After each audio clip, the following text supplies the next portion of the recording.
Hello guys, ayan ang mga ganap ngayon sa bahay ng aking sister, Chai.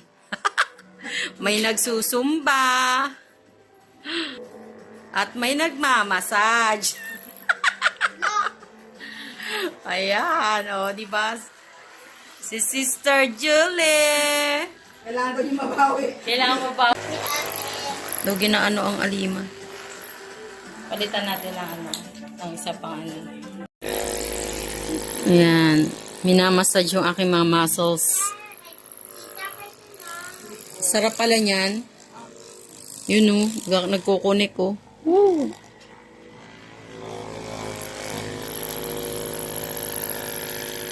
Ang ganda ng taga-massage ko.